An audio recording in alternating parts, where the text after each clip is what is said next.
Hey guys, Dan Chan here. Hey, I want to take it up a notch on our workshops. Let's start making some AD. Keep in mind that there's really only three ways to make AD in this game. One of them is through converting your rough AD into refined AD. You also have the Zen Exchange if you want to use that. Most people on PC, I doubt, are using the Zen Exchange to buy AD unless they're brand new and they just want to start buying stuff off the auction house. That's certainly an option.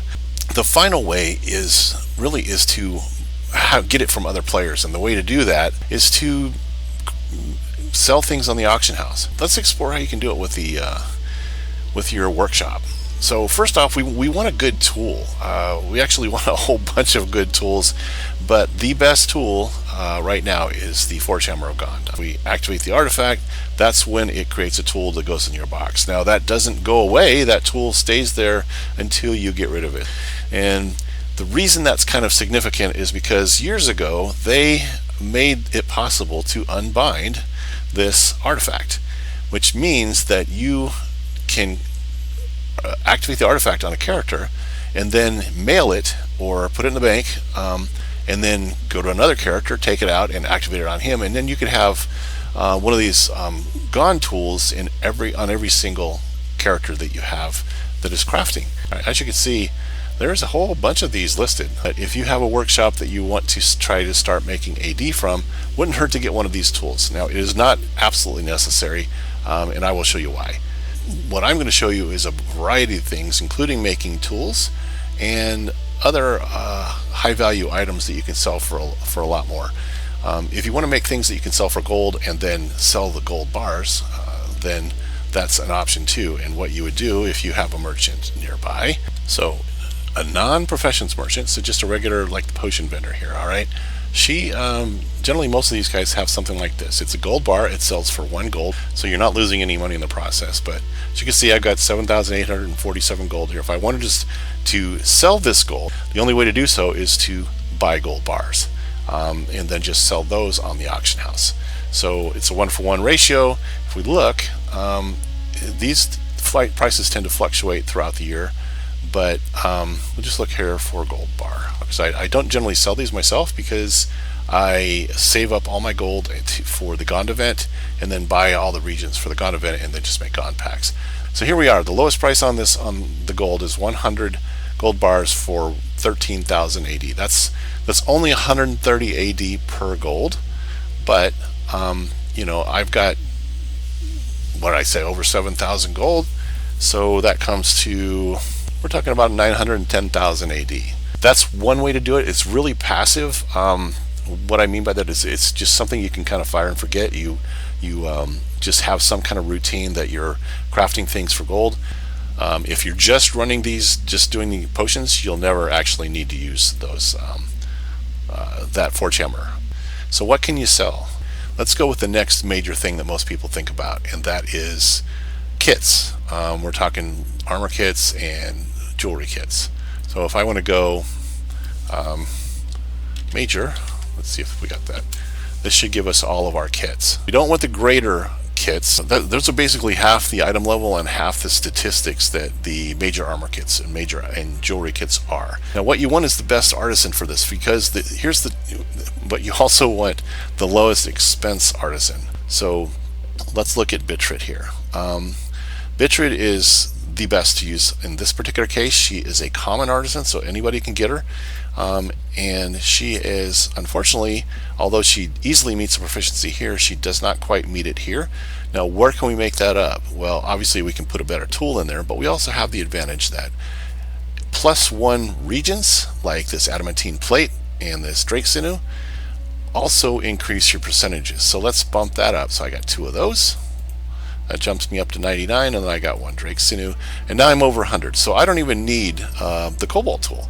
I would recommend, though, when in doubt, use the best tool. If you don't want to just make kits, you can also make the regents to sell on the auction house for other people who are making kits. Let's also consider the best time to sell certain things on the auction house. So the best time to sell kits is when we have some new mod where we have a bunch of new armor pieces coming out or jewelry pieces, and when those new pieces come out, well, people are going to need new kits to insert into those reinforcement slots. So that is a great time to do this. So we have a mod, probably we have something coming up pretty quickly, and I still think it's March 10th. Maybe wrong, but it certainly wouldn't be a bad idea to start preparing using your extra daily morale to craft some of these kits. Now I recommend that you look on the auction house to see what the kits are selling for. One thing to keep in mind, the accuracy kit is always going to sell for more than pretty much any one of these other kits. The trouble is, all of these kits have a commission cost of 125,000 AD. So you as a workshop crafter want to find the lowest cost artisan to put in there. What you want is Broden. Broden is the least expensive guy. So we're looking at minus 50%, which is going to drop us down to 62,500 AD. Well, let's look at what these are selling for in the auction house. So again, 62,500 AD is what it cost you to craft it. And keep in mind, if you were to sell this, you're going to want to sell it for more than that, because the auction house takes 10%. So you're going to want to sell it for probably at least 69,000 AD. So let's go with major accuracy, and you see someone is selling one for 70,980 AD. We're really digging into the profit margin here. Even though that sounds really, really expensive, it's tough to sell, especially now, and you can't really drop the price down. Now, every other one of these professions has an artisan who can knock the price down by 75%. So what you want to do is figure out, well, what's the most profitable one to sell, and what's the easiest one to sell. So there's a couple of things to keep in mind. I'm sorry I'm spending a whole lot more time on how the auction house works than what to craft, but I just kind of want to set the basics up here, because this is really important that you understand this. You need to understand the cost of the actual crafting, especially when it deals with actual astral diamonds, and then the cost of the auction house. But when you do sell it, you're going to lose 10%. So you need to at least list your item for a little bit more than 10% more than the cost that you paid for it.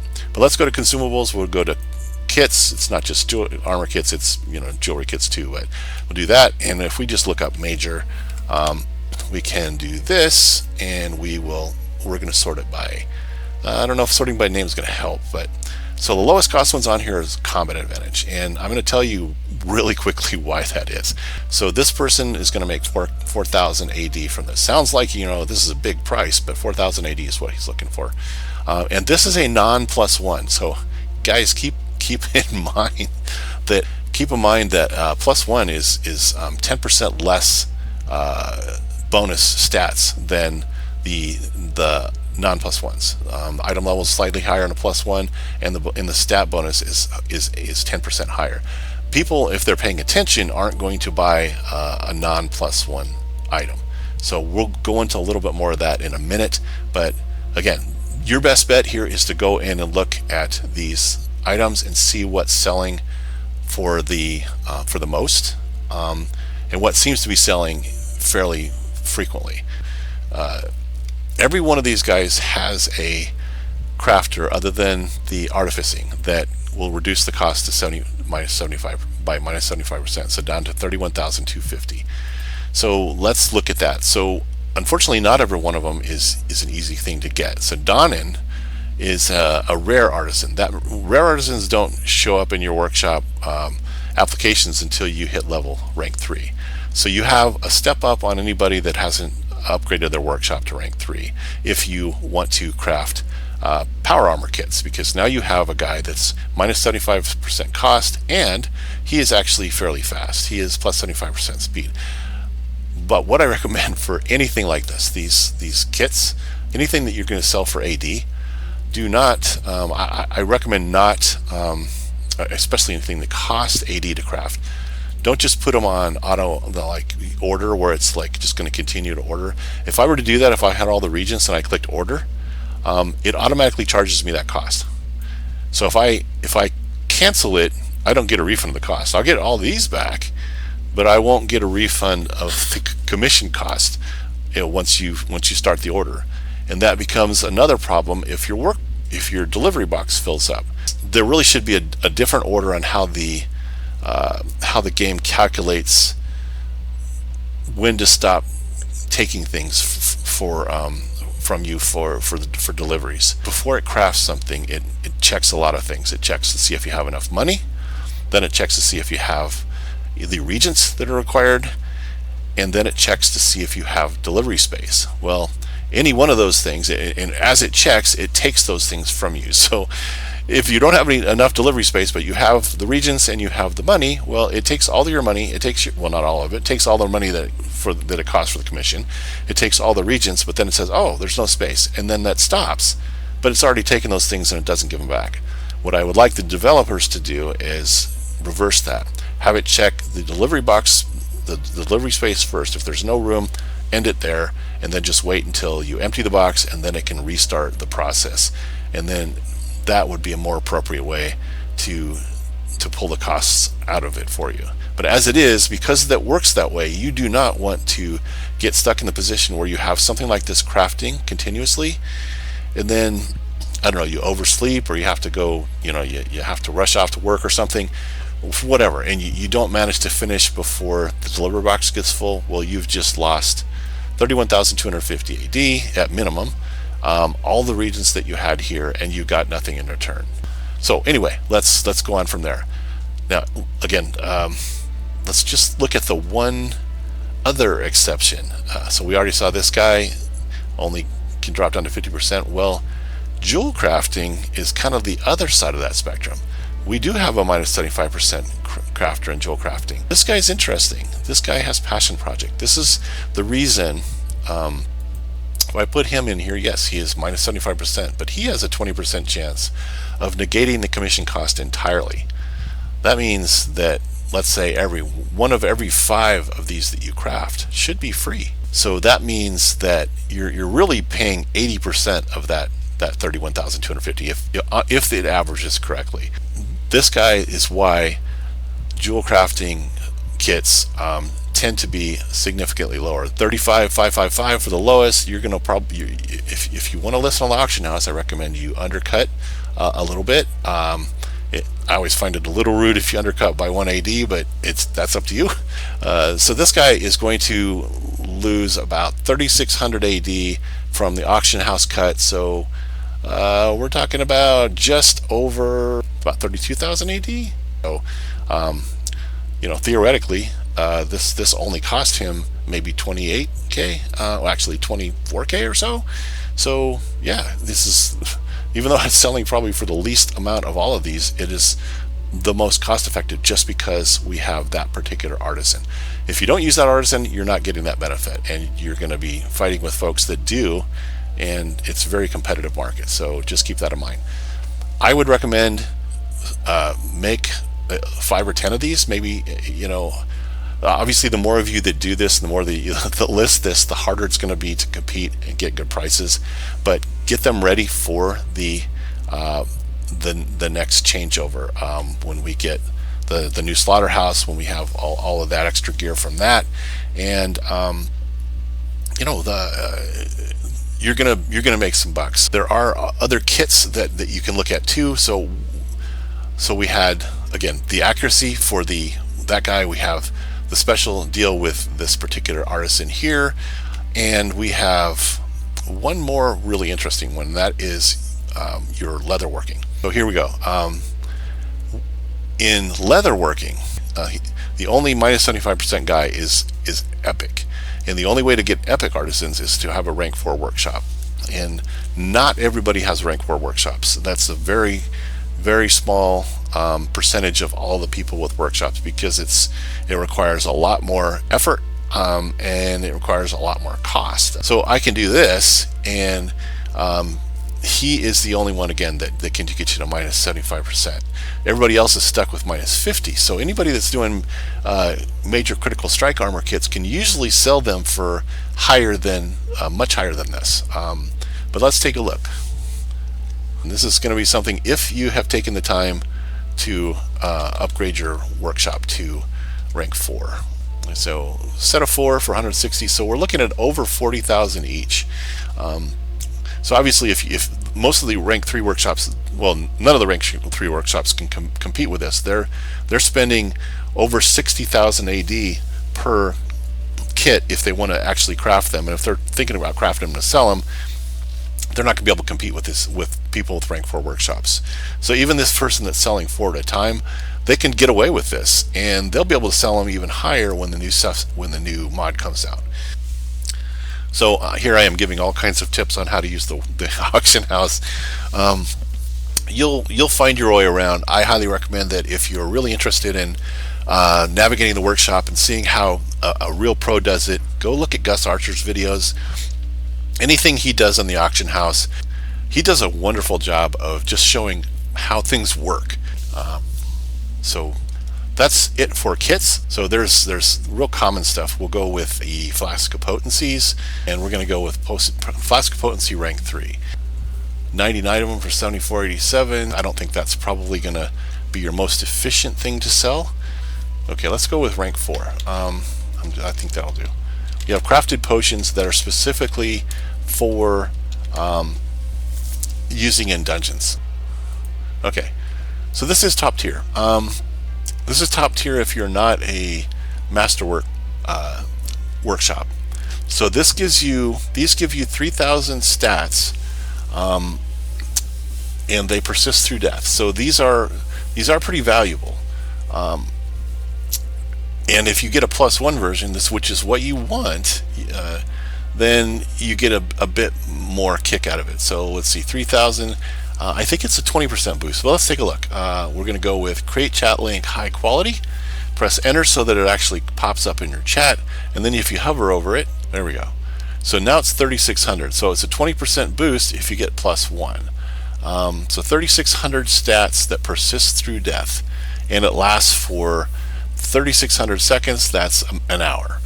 That's pretty damn good. And but the trick is how many people are using that. This is the highest tier item you can get when you're not masterwork, and it does have a very steep focus level for you to get to +1. So let's take a look at that. So Carmela with the Forge Hammer is got 100% here because we only need 975 to meet the max, but we're only at 1,033 here. Now what's our advantage? Well, we've got +1 regents. So if we add that, now we go to 97. We add that, now we're at 100. Even though we're only at 1,033 focus, we're already at 100, and we haven't even added the final regent. So you could do it, but again, it took a Forge Hammer to do this. Now if I were to put in a Cobalt Alembic, a +1 Cobalt Alembic, the best I can get is 575 on my stats. So I am still short. I mean, I've got enough for the proficiency, but she's still short. You have a pretty good chance at 95% of getting your +1. But why settle up pretty good if you can potentially get guaranteed? Now, if you end up having to do this, you don't want to do the Forge Hammer route, that's fine. You can use a supplement. It doesn't really take much. You're at 1,008. You just need a little bit because you've already got a little bit from this bonus here. So you could use one of these minor supplements here with the focus, like Adept's Tea. I got +1 and non-+1, so if I were to do that, that takes me to 99. If I use the +1, it'll probably take me to 100. Here, there we go. So Adept's Tea is, I don't know, that's pretty easy, and you can buy those supplements off the auction house. Also recommend that you look at crafting these supplements, not necessarily something as low level as that, but you know, there is just so many things that you could pull out of the workshop here to craft. These rank 0 potions are good for crafting your kits. So like this crafted potion of power, if we go over to where the armor kits are, you'll see that they use crafted potions of power. You could craft your own, or if you do like me, you'll just go on the auction house and see what they run for. All right, so we've got 99 for 16,500. So almost 100. So if we move that over, we got about 165 AD per potion. I can live with that. You know, or 2,000 per stack. So if you are crafting these and want to sell them, I might be the guy buying them from you. I don't know. These have been sitting on the auction house for a while, so obviously not a lot of people are buying them. You know, if you list a lot of these things, you have to realize who's buying these. Well, the only people buying these are people who are crafting kits. Now is a really good time to start crafting kits. And I don't know, if you want to save yourself some AD, craft your own and use them to make your kits. But it's one thing to keep in mind. There's just so many different things that you can sell in here. Regents for crafting kits. So like if you want to sell adamantine ingots, you want to sell drake leather, drake sinew, the crafted potions, just look at all the different kits and see what it takes to make them. If you don't want to make the kits themselves, go that route. In fact, actually, I recommend that you do both. Sell a little of everything. Don't sell everything at once. Don't make 10 of these and just list 10 of them, because nobody's going to need to buy 10 of them unless they're trying to kit out multiple characters at the same time. This is kind of the whole point of the game within the game. Thanks to Mark Lewis, by the way, for that term. I love that term. Let's make some money, guys, and okay, let's move on from kits. So we talked about crafted potions, rank 4. Once we get into the new mod, these things are going to go up in price, I think. Now this is 99 for 44. So about 4,000 something, a little bit more than 4,000 AD for every one of these sets that you craft. Every time you click use your 40 morale, you've made 4,000 AD. That's pretty damn good. So go through these and figure out which ones are selling and also which ones have the best price, and then go ahead and make a bunch and get them ready to sell when the event, when the new mod hits, or at least the half mod, whatever it is. So what else? Supplements. So one of the things that I kind of keep beating up on is you really need to focus on getting +1. +1 is huge. It's the difference between selling and not selling. A lot of times some people just won't buy stuff that's not +1. It just makes the items that much more valuable. So getting to +1, it could be just a matter of getting +1 regents, but generally once you get to the higher tiers here, like if you're trying to make cobalt tools, things like that, you need high level supplements. And that when you don't have a masterwork workshop, those supplements are these: wintergreen tea and wintergreen balm. They do take some good regents here, but they make a huge difference. So the base stat boost for these is +70. So balm is proficiency, tea is focus, but if you look at the high quality, it's actually +20 higher than that. So it's +90 on each of these. So you're going to want to make +1. Now I would personally hate adding a supplement to make supplements, but if that's all I had, that's what I would do. Let's go look at, say, like your cobalt stuff, even cobalt ingots. With ingots and stuff, you're not looking at the end product, so it's not such a scary thing. But look at the proficiency and focus that are required. So if I want to do that, now I've got enough proficiency. I'm just short on focus. And if I had a supplement that gave me +90, then I would be at 1060 something, which is pretty close. These tools, not specifically the gathering tools, but the crafting tools, are really popular during the Wonders of Gond event. It's the event that needs the highest skill in all of your crafters.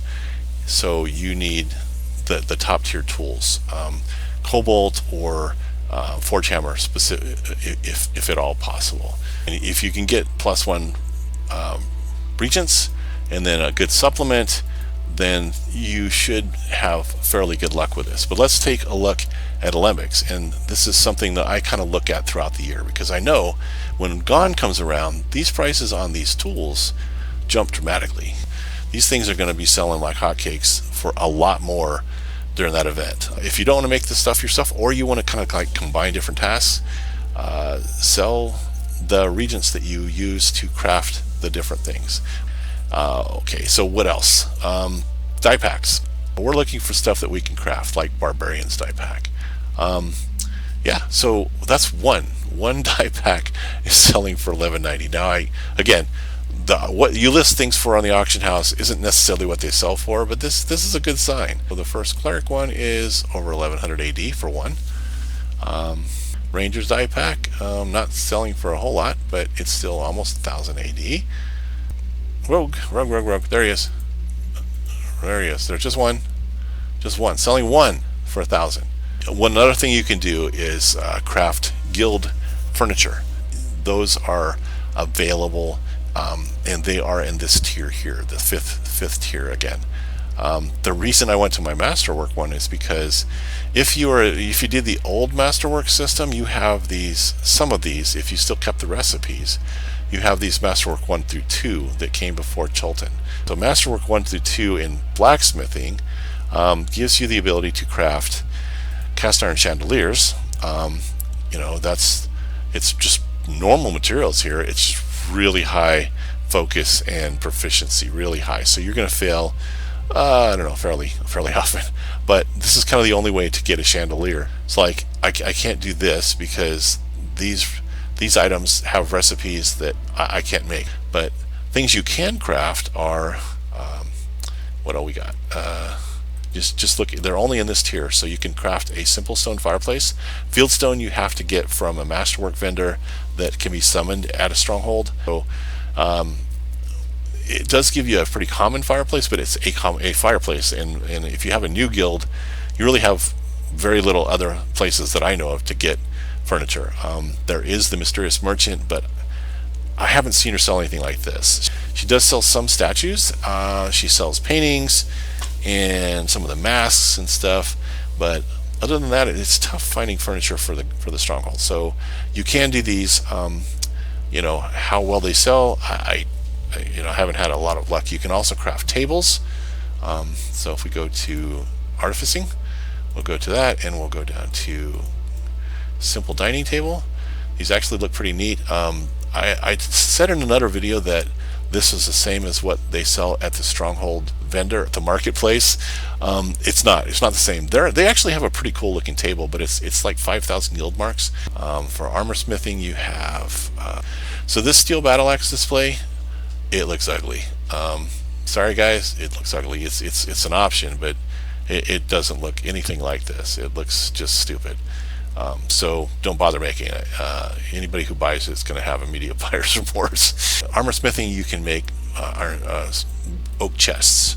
So you can make a oak trunk or a pair of oak trunks. They look pretty nice, but they're just furniture that you can add to the stronghold. And it sells. Just not a lot of people know to look in here for furniture, but it does sell. So let's look at decorations. Pair of oak trunks, so like you can make those and sell them on the auction house here. Whether they sell for this, I don't know. Wooden coat of arms, I don't know where they got that. Maybe they got that from the Mysterious Merchant. Simple dining table, almost 60K, and that you saw how easy that was to make. If people want it, they'll buy it. Obviously this has been sitting here, it's only got 2 days left. Statues are pretty cool. I would not pay. Deathly Guardian might be interesting. Roaring Unicorn, Rearing Unicorn. I have found not the Guardian statue, man. These are it's really tempting. Cast iron chandeliers. So you see how expensive these are. There is a fair chance that you'll fail at them, but this guy's not selling them for that. They're still sitting there. Yeah, here we go. 11.1 million for a golden chandelier. No one's buying it, but that would be cool. So what else? Transmutes.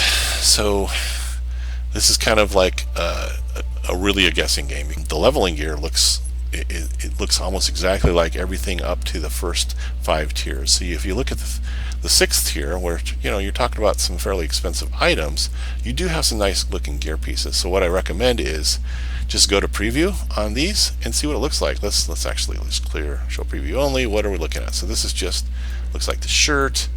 I didn't know that's cobalt chainmail. Interesting.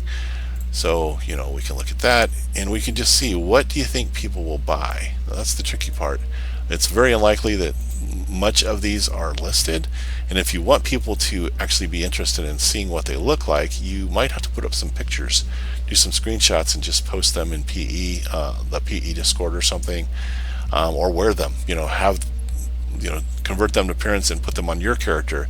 and then just run around. And if people like them, they're going to try to figure out where to get them. They'll look in the auction house, and if you've got some listed, then you can do okay on that. But Transmutes, again, this is not specifically Transmute. It's a piece of gear that you can convert and then be able to use it as an appearance item. But it's an option, and there's actually a lot of cool looking gear in here. But you're going to have to go through and figure out what you think is going to sell, whether it's like a loot, see if people will buy that, or whether it's a piece of gear. The Great Axe, again, I'm showing it on my let's clear all preview. Okay, show preview only. Let's do that. Let's just sorry, I didn't mean to make her naked, but preview. So we got a really big axe. That's pretty cool, I guess. We also have a really big sword, Cobalt Great Sword. Preview again. That's a huge sword. So all that, there's certainly some things out there. Probably not so much jewel craft, but let's take a look at tailoring and that rank. Yeah, here we go. So Shimmer Weave half robe. That looks cool. But what really looks cool is this dreadnought. This is a Thayan type of thing. So now we have this really nice looking gear. You can convert something to appearance that you can't currently wear yet. So this is only wearable if you're at least level 18. But if I brought a brand new level 1 character in, gave her or him this gear, and it was made for a wizard, so like this one, this character is a wizard, I could convert that gear to appearance and then actually show myself wearing it. So I don't have to be this level to actually look like I'm wearing it. I just have to be that level to wear the actual gear. So guys, that's all I've got for now. Bless you for having the strength to survive to the end of this extremely long and boring video. I hope you got something out of it, and I hope that you have a wonderful and blessed weekend and week, and happy gaming. Dan Chan out.